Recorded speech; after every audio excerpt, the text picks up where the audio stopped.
प्रयागराज माघ मेले में स्नान विवाद के बाद से ही स्वामी अविमुक्तेश्वरानंद सरस्वती के बयान पूरे देश में सुर्खियां बटोरते रहे हैं। वहीं इस बीच स्वामी अविमुक्तेश्वरानंद सरस्वती और उनके एक शिष्य के खिलाफ यौन शोषण के आरोपों में एफआईआर दर्ज की गई। दरअसल ये मामला कोर्ट के आदेश के बाद प्रयागराज के झुंसी में दर्ज हुआ है और इसमें पॉक्सो एक्ट समेत कई गंभीर धाराएं शामिल हैं। स्वामी अविमुक्तेश्वरानंद के खिलाफ दर्ज एफआईआर के मुताबिक ये पूरा मामला करीब एक साल पहले 13 जनवरी 2025 से 15 फरवरी 2026 के बीच का बताया गया है।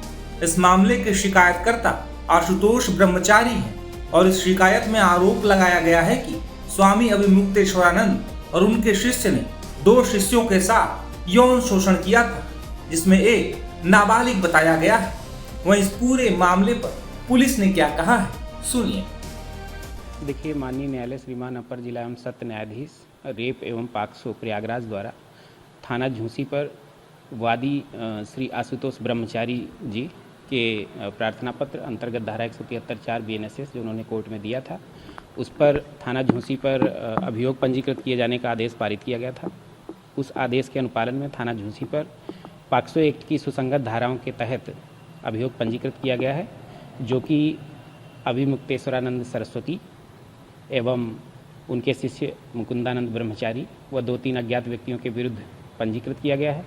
माननीय न्यायालय के आलोक में इसकी निष्पक्ष, विधिपूर्ण एवं स्वतंत्र इसकी विवेचना कराई जा रही है, गहराई से विवेचना की जा रही है। जांच शुरू हो गई है? जी हाँ, विवेचना प्रचलित है। एफआईआर दर्ज होने के बाद स्वामी अविमुक्तेश्वरानंद ने टाइम्स नाउ नवभारत से बातचीत में कई बातें कही।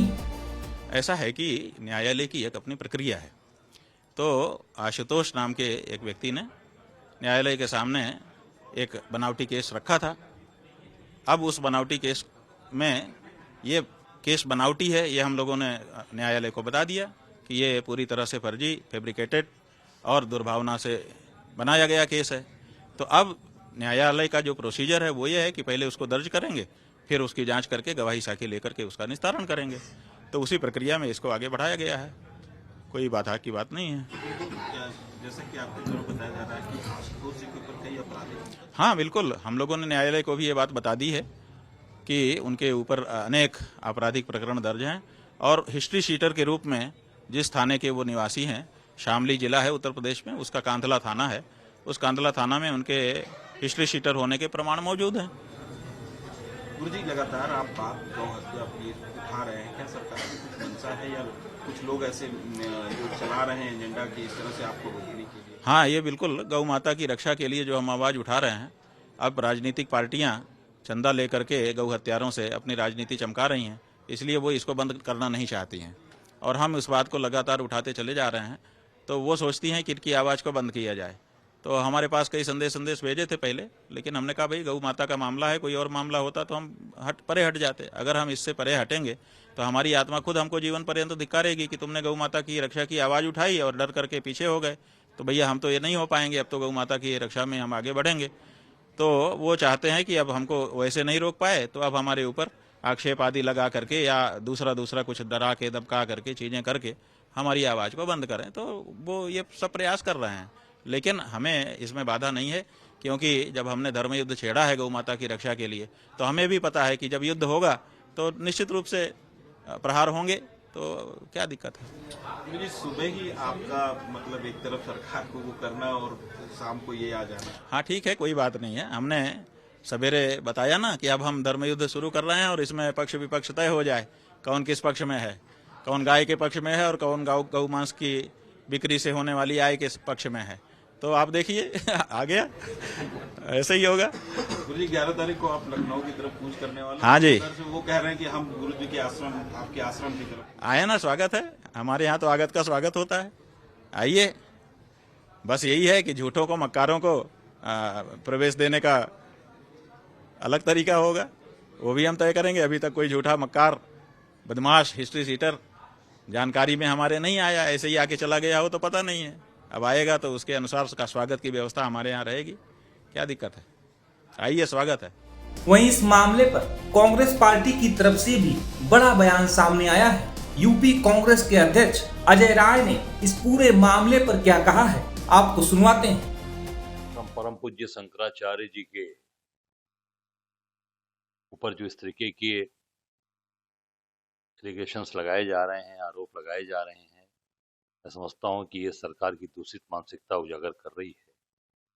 वो हमारे शंकराचार्य हैं और लगातार सरकार उनका अपमान कर रही है। और इस तरीके की दूषित मानसिकता आज ये समझ में आ गई कि उत्तर प्रदेश के मुख्यमंत्री योगी आदित्यनाथ किस प्रकार से अपने ही इतने बड़े संत का अपमान कर रहे हैं। माघ मेले में जिनके बटकों की चूटियां खींची गई, जिनके वस्त्र फाड़े गए, 90 साल के बुजुर्ग सन्यासी को जूते से मारा गया, और आज ये जो उनके ऊपर आज आदेश हुआ है मुकदमे का, मैं समझता हूँ कि ये सरकार की बहुत ही दूषित मानसिकता है, बहुत ही घृणित मानसिकता है। एक तरफ डिप्टी सीएम बटकों का सम्मान करते हैं, डिप्टी सीएम उन बटकों की पूजा करते हैं, और एक तरफ आज ये सरकार के द्वारा पूरी तरीके से जो आज ये कराया जा रहा है, मैं समझता हूँ कि बहुत ही दुर्भाग्यपूर्ण है। और ये देश कभी इन सब चीज़ों को कभी क्षमा नहीं करेगा। और योगी आदित्यनाथ जो जानबूझकर ये सब चीज़ें कर रहे हैं, जो स्वयं एक अपने आप को योगी बनते हैं, ये पूरे देश के सनातनियों का अपमान है और पूरे हिंदू समाज का अपमान किया है। इस पूरे मामले पर अयोध्या के संतों का क्या कहना है, सुनिए। प्रयागराज पास्को एक्ट कोर्ट के द्वारा अभी मुक्तेश्वरानंद उनके शिष्य मुकुंदानंद गिरी पर पास्को एक्ट के तहत जो है मुकदमा पंजीकृत करने का झूसी थाने को आदेश दिया है। यह आदेश जो है कोर्ट का है। मैं कोर्ट के आदेश को सामान्य मानता हूं और इस आदेश के तहत अभी पुलिस जांच करेगी। जांच में कितना दोषी हैं वह निष्पक्षता से जांच होनी चाहिए। दोषी होंगे तो उनको दंडात्मक कार्रवाई होनी चाहिए, अगर निर्दोष होंगे तो इनको फंसाने वाले के ऊपर भी कार्रवाई होनी चाहिए। एक समाज में इस प्रकार का निगेटिव जो है नैरेटिव फैलाना, नफरत फैलाना, धार्मिकता पर कुठाराघात करना, ये दुर्भाग्यपूर्ण है। अगर उन्होंने ऐसा दुष्कर्म किया है तो कठोरतम से कठोरतम कार्रवाई होनी चाहिए। अगर वह ऐसा दुष्कृत और कुकृत नहीं किए हैं तो ऐसे कृत्य के तहत उनको फंसाने का षड्यंत्र करने वाले के ऊपर कठोरतम कार्रवाई होनी चाहिए। निष्पक्षता से जांच हो, इसमें कोई संदेह और शक नहीं होना चाहिए। आज एक संत के ऊपर इस तरीके से, हाँ, निश्चित रूप से स्वामी अभिमुक्तेश्वरानंद उनके शिष्य मुकुंदानंद के ऊपर इस प्रकार का जो है दोष लगना एक समाज में जो है हाहाकार मच चुका है। सनातनियों के ऊपर ऐसा जो है कुठाराघात हाहाकार मच चुका है। अगर वास्तविक में ऐसा कृत्य उन्होंने किया है तो कठोरतम कार्रवाई होनी चाहिए। अगर ऐसा कृत्य उन्होंने नहीं किया है, इनको फंसाने का साजिश रचा जा रहा है, तो फंसाने वाले के ऊपर भी दंडात्मक कार्रवाई होनी चाहिए। देखिए कोर्ट के फैसला का तो हम लोग साधु संत हैं, हम लोग स्वागत करते हैं। विषय यह है कि अगर संत के ऊपर आरोप लग रहा है तो कहीं न कहीं कुछ जांच में अगर पाया गया है तब तो आरोप ठीक है, और अगर जांच में आरोप नहीं पाया गया है और संतों के खिलाफ अगर कोई बहुत बड़ी साजिश रच रहे हैं कुछ लोग, तो उसकी भी जांच होनी चाहिए। जगत गुरु रामभद्राचार्य के शिष्य थे आशुतोष ब्रह्मचारी जी, उन्होंने भी पहले आरोप लगाए थे। अब उनका आरोप सिद्ध हो गया, अब कोर्ट ने उनको नोटिस दिया है और जो प्रयागराज जोशी थाना है वहां पर रिपोर्ट के लिए दर्ज करने के उन्होंने किया है। तो यह कहीं न कहीं जांच होनी चाहिए पूरे तरीके से। संत को बदनाम नहीं करना चाहिए। और शंकराचार्य जो पीठ है ये भोलेनाथ का स्वयं साक्षात पीठ है, और इतने बड़े पीठ में हमारे महाराज जी बैठे हुए हैं, तो उनके ऊपर लांछन लगाना यह बहुत निंदनीय है। मगर अगर उसकी जांच हो तो संविधान से बढ़कर, कानून से बढ़कर के, चाहे कोई धर्मगुरु हो, चाहे महात्मा हो, चाहे शंकराचार्य हो, संविधान से कानून से कोई बड़ा नहीं है। अगर आरोप सिद्ध पाए गए तो उन पर कार्रवाई होनी चाहिए, चाहे संत हो, चाहे मौलाना हो, चाहे कोई भी हो। अगर गलत पाया जाता है तो योगी राज में छोड़ा नहीं जाएगा। योगी राज एक ऐसा राज है जहां पे इंसाफ होता है, और कोर्ट ने जो वहां पे किए हैं तो कोर्ट का तो हम सभी साधु संत मानेंगे।